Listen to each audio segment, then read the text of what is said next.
Big Dumb Movie. Hello and welcome to Big Dumb Movie, where dead or alive, you're coming with me. I'm your host Corey, and I'm here with Steve. I am the law. And oh wait, wrong movie. Review Dude Josh.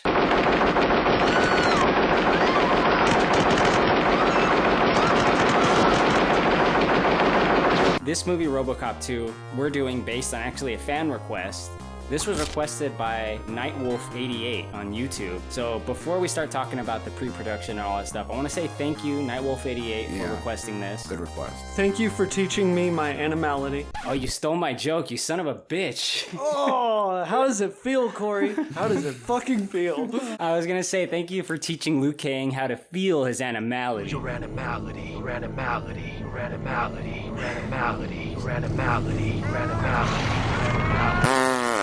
Steve, RoboCop 2, how the hell was this movie made? With a lot of difficulty. Orion was really, and I mean this sincerely, Orion was an amazing studio. One of the best things about the studio was that they were willing to take risks on arty movies and small productions and weird stuff. It was also, unfortunately, one of their greatest weaknesses because it resulted in both some movies that turned out to be amazing and got nominated for awards, as well as some other movies that just turned out not to be very good and lost a lot of money. Because of that, by the late 80s, Orion was having financial problems already. RoboCop, the original, had been a surprise financial success for them. Obviously, they'd always wanted it to make money, but it had ended up grossing domestically something like $50 million just in the US, and in 87, 88, that was still a lot of money, especially for what was essentially looked at as being a sort of a B-grade production. Orion's executives at this point were trying to stave off what looked like inevitable bankruptcy, and so in order to help do that, they just immediately greenlit a sequel to RoboCop. I mean, I don't think that they were even finished with the theatrical run of the first one when the executives made the decision to do the second one, but because of the studio's precarious financial situation, decided that they really needed to have the movie out by a specific date that was like 9 months away. Orion went back to Michael Newmeyer and Michael Miner, who I talked about in the podcast, the first one. Writers, right? Writers, yeah, producers/writers and some other things as well. And they'd created the characters in the world for the original RoboCop through a combination of ideas that two of them had independently. The studio, Orion went back to them and to Verhoeven initially, and Verhoeven said, well, you know, maybe Fuck yourself. Newmeyer and Miner started on a script. The studio didn't really like where they were going with their first draft, and Miner and Newmeyer kept saying there's just no way we can have a full script that you'll like by the deadline you've got for us, and the studio said, fuck this, we're moving on. They hired Frank Miller, famous for being a comic book writer who was still relatively very early in his career at that point. Kirshner at that point was a well-known and respected director, but hadn't directed anything, I think in 2 or 3 years, something like that, maybe a little more, maybe a little less, and trying to assess exactly what was really going on day to day on the set beyond that is a little difficult because different people tell slightly different versions of it, and in some cases the versions really don't match up. Miller has subsequently over the years described it as having been one of the most miserable experiences of his life. Paul Salmon, he was the CG effects supervisor in this movie. He's got these other stories about how, oh no, Miller was fine, he was there every day and he was writing changes and he wasn't bad and he seemed to enjoy the experience. It's like the guy that played Katso said in an interview once that he remembers Kirshner getting the set and tearing pages he didn't like out of the script while Miller was basically just standing there almost in tears, like just so frustrated with what was going on. Kirshner apparently hated what Miller and Tim Hunter had been working on, and Miller was apparently rewriting multiple pages of the script on a day-to-day basis. Anyway, but they brought in Kirshner. Kirshner caused some friction, but eventually managed to get the movie made in a really short time frame. Taking crime fighting into the future and filmmaking into the 90s, RoboCop 2 promises moviegoers a radical extension of the themes, humor, and action of the first picture. So let's talk about the movie itself. I think it's time. Josh, do you want to tell us about how it opens with the news intro and TV commercials? I mean, it's similar vibes to the first one. Sunblock 5000. Protection for the new age. The new scenes in the commercials in the first film seem a little bit more clever, a little bit more nuanced.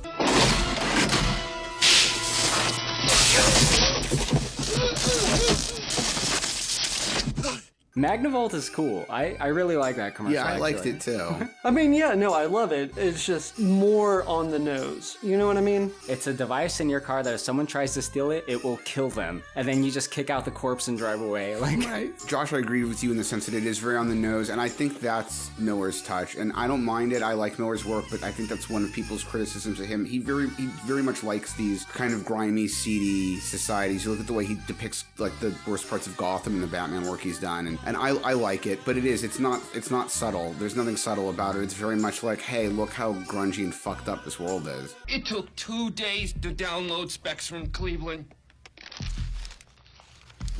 Lost the account.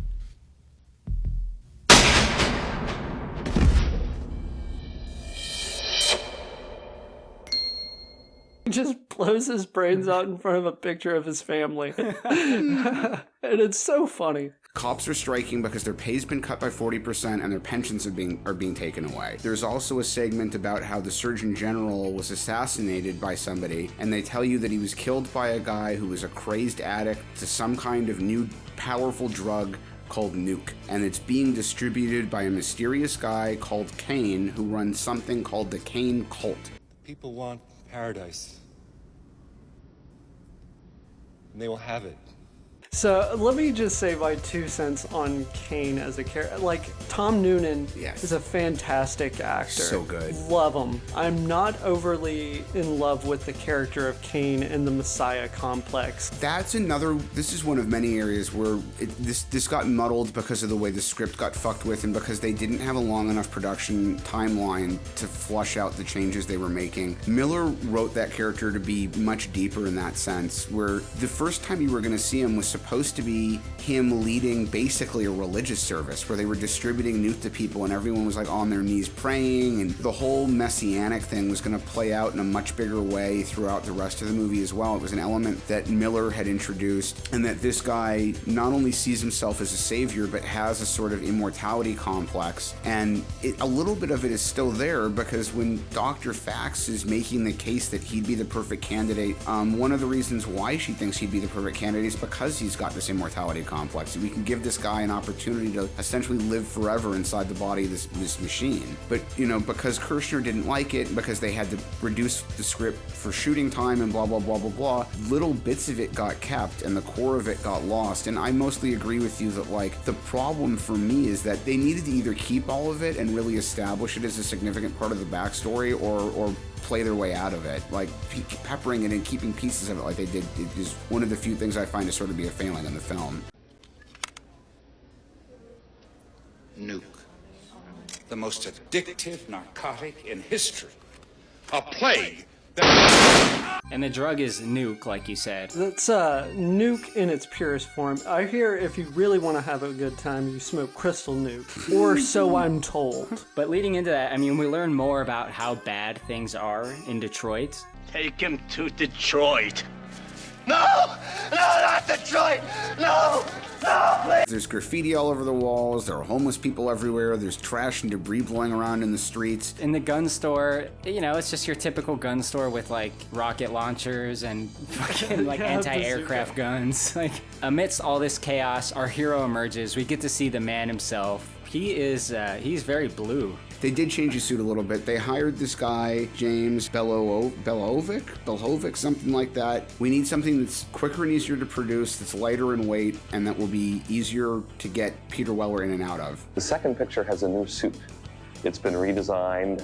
It's more of a shiny new car than the first picture's suit. He breaks into like one of their nuke factories and, he kind of like shoots people up, and for some reason there's a baby in there. That's a really cool moment though when he has that bullet ricocheted. I'll kill it, man! I'll do it! I'll fucking kill it! We can't have that. I feel like that's some classic RoboCop shit right there. Yeah. To do it that way. Hobb, I think is interesting. Is another character that like they were supposed to do more with and give more background to with the original drafts, and it got lost. He's recruiting these kids to help him, partly because he's trying to like indoctrinate them into his religious system, so to speak.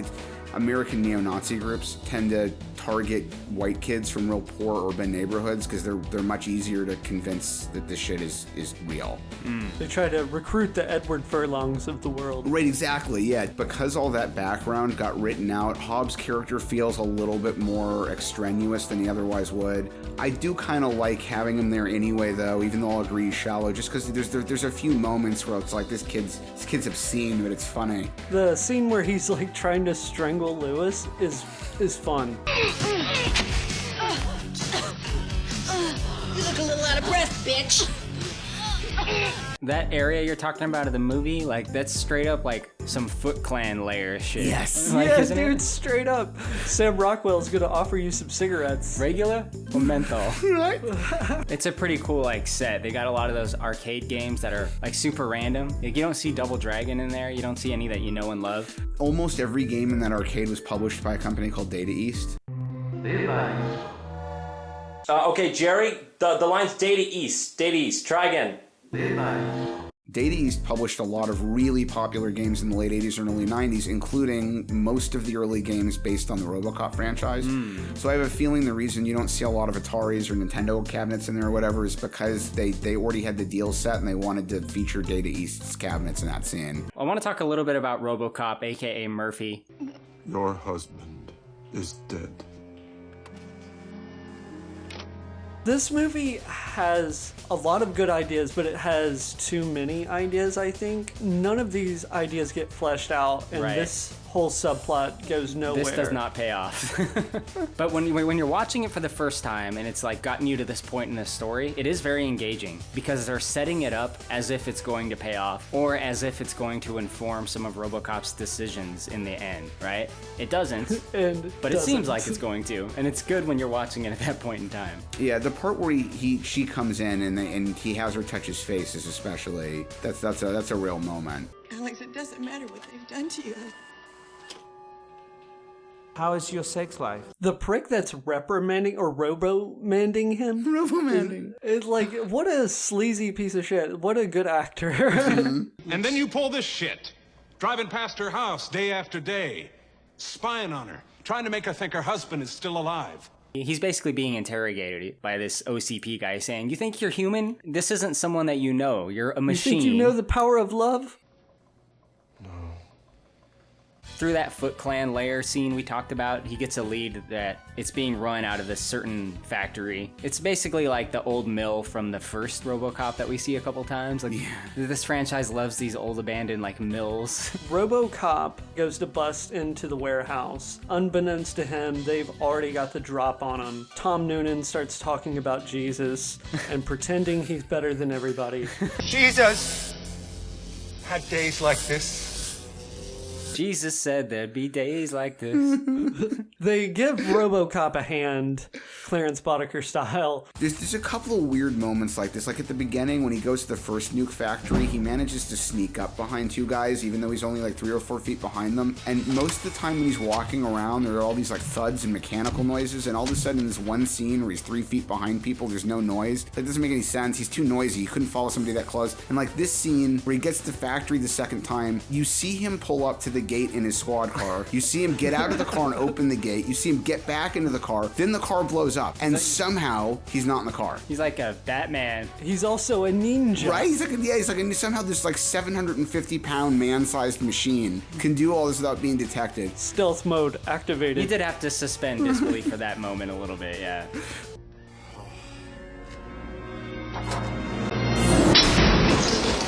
RoboCop gets fucking wrecked at this facility. They have they move him around with a big industrial magnet, which is a really clever way to disable RoboCop, by the way. Yeah. They got jackhammers, sledgehammers, MC hammers. Man, just look at it. The effect of Peter Weller's face is so good. Oh my god, it's good. So good, especially when they dump his body outside the police station. Josh, you and I, when we did the first one, we talked about like the one really cool moment in the remake was that moment where they peel away all his armor and you can just see his lungs. This was the original RoboCop version of that, and it's fantastic and it's frightening and it's an amazing effect. But all the while, OCP is up to some nefarious shit. Because there's a scene where the mayor and the city attorney attorney go to OCP, and the first thing the mayor wants to know is, are you guys going to give the cops back the pensions and the money you took from them so they'll go back to work? And OCP's response is no. Then they explain that the city is $37 million in change in debt to OCP, and that OCP is now, per the contract, initiating default proceedings, basically a foreclosure, on the city of Detroit, and will be legally allowed to take over all of the city's assets. And the mayor sort of deduce while they're there, they don't really want the police department to function. They want things to get as bad as possible so that it just becomes easier and easier for them to convince the public that the right thing to do is for Detroit to be turned into a privatized corporate city. Which is kind of the biggest carryover storyline from the first film. They foreshadow this in the first film. It gives me great pleasure to introduce to you RoboCop 2.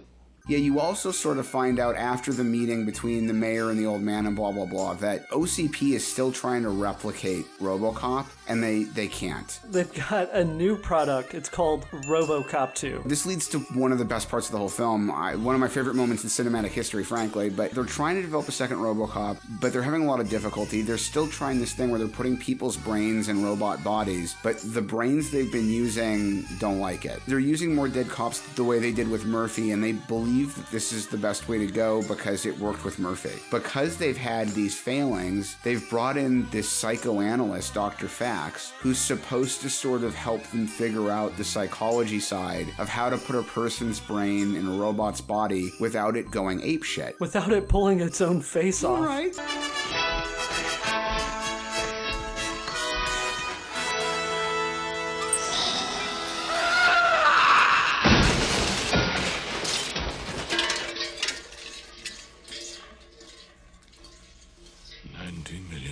But now they've got Fax, and Fax immediately starts flirting with the old man, and he's into her. Dude's got a total boner. She really wants his silver shamrock. Right? So she basically convinces the group of them the reason this isn't working is because Murphy was the exception, not the rule. Cops are not the right personality type for you guys to be testing with. We need to find someone who, A, we can control, and B, who has delusions about immortality, so that the prospect of having their brain put in a robot's body will actually seem good to them. She does fix RoboCop up. Oh boy, does she. She convinces OCP to use this as a PR move and rebuilds RoboCop with a bunch of new directives.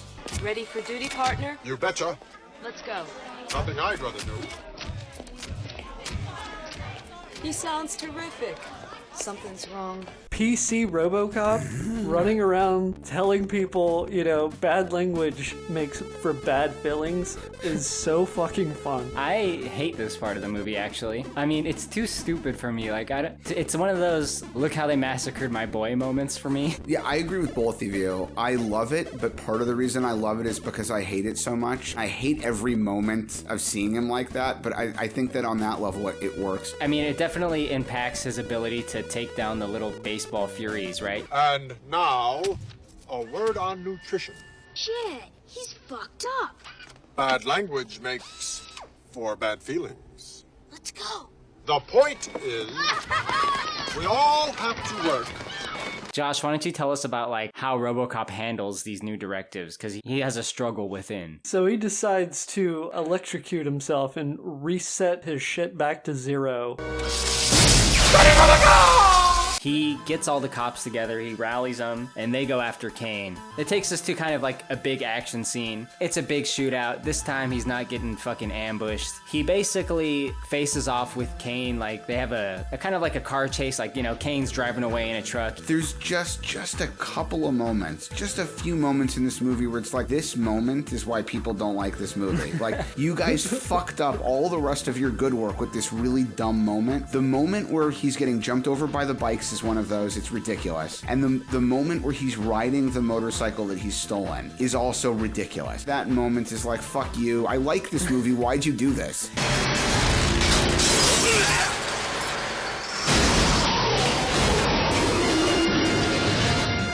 But he does take in Kane. Kane is not killed, but he is fucked up pretty bad. And Fax, she has some plans, right, Josh? She really thinks that Tom Noonan is the perfect candidate. Fortunately, Tom Noonan dies of natural causes. Night.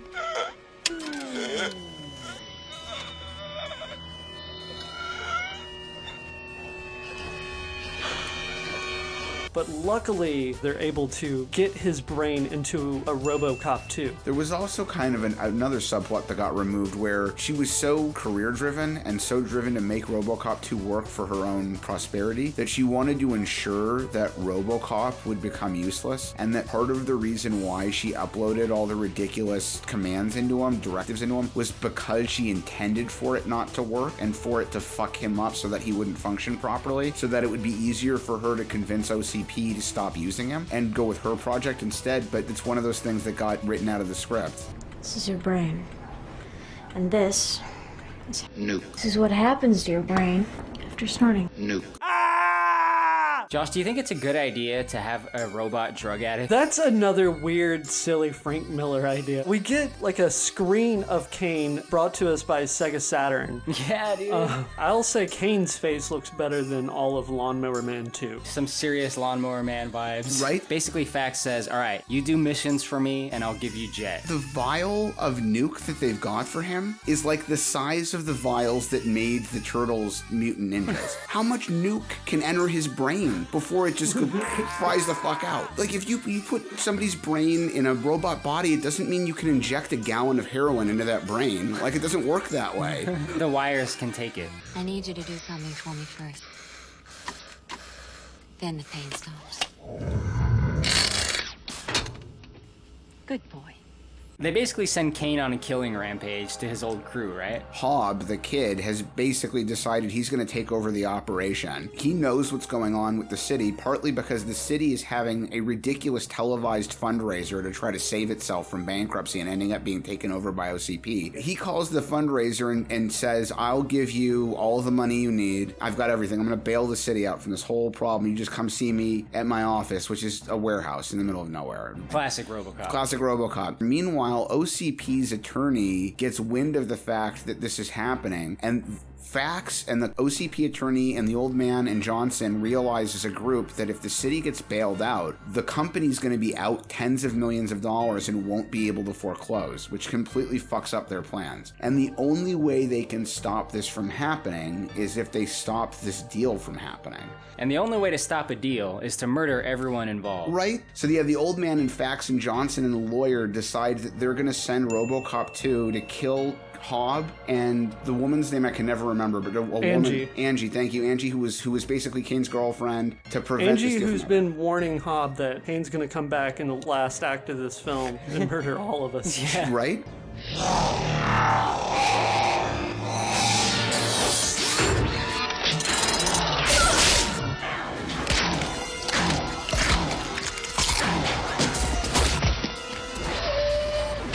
Hobb, the kid, who's like the henchman villain, he dies, and you know, whatever, the RoboCop like holds his hand or whatever the fuck while he's dying. But the big thing is that OCP unveils RoboCop 2. RoboCop 1 is an inferior product and movie.